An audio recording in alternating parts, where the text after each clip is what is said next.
কখনো ইবনু তাইমিয়া ছাড়া তো কথাই নাই। ইবনু তাইমিয়া কোন মাযহাবের লোক? হাম্বলি মাযহাবের লোক। কারণ আমাদের দেশের মযহাবধারী আলেমরা কি করে, সবকে একটা ক্যাটাগরিতে ফেলতে হবে, যতই বড় বড় ইমাম হোক কোনো এক মযহাবে ফেলতে হবে।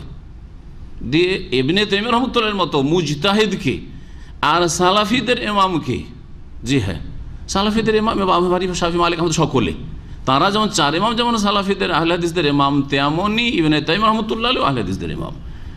তাকেও হাম্বলি বলতে তারা কোনো দ্বিধা করেনি, পাক্কা হাম্বলি বলে আখ্যায়িত করেছে কাকে?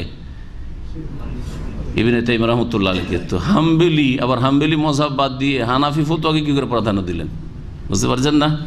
তাহলে বোঝা গেল যে তরিকাটা আসলে ঠিক না, যে আমাকে এক ইমামকে ফলো করতে হবে, এক ইমামের কথাকে অন্ধভাবে অনুসরণ করতে হবে, এটা ইসলাম নয়, এটা ইসলামের 4 ভাগের 1 ভাগ।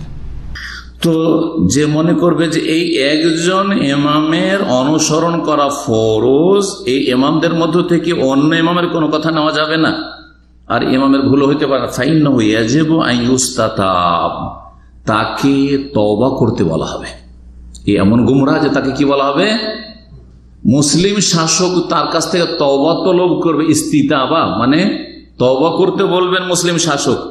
ফাইন তাবা, যদি তওবা করে না যে না আমি ভুল করেছি, বরং রাসূলুল্লাহ সাল্লাল্লাহু আলাইহি সাল্লাম মাসুম, তার সব কথার অনুসরণ করতে হবে, কোনো একটি ইমামের সব ক্ষেত্রে অনুসরণ চলবে না, এই কথায় যদি একমত হয় আর তার এই ভুল থেকে যদি সে ফিরে আসে তো ভালো কথা, ওয়া ইল্লা কুতিলা, আর না হলে তাকে হত্যা করা হবে।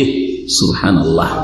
এই কথা যদি আজকাল আমরা কেউ বলি তো আগুন লাগিয়ে দেবে। শাইখুল ইসলাম ইবনে তাইমিয়া রাহিমাহুল্লাহ তাআলা মুজাদ্দিদ বলছেন মজমুল ফাতাওয়ার 22তম খণ্ড 248 থেকে নিয়ে 249 পৃষ্ঠায়। জি হ্যাঁ, আশা করি বিষয়টি স্পষ্ট হয়েছে।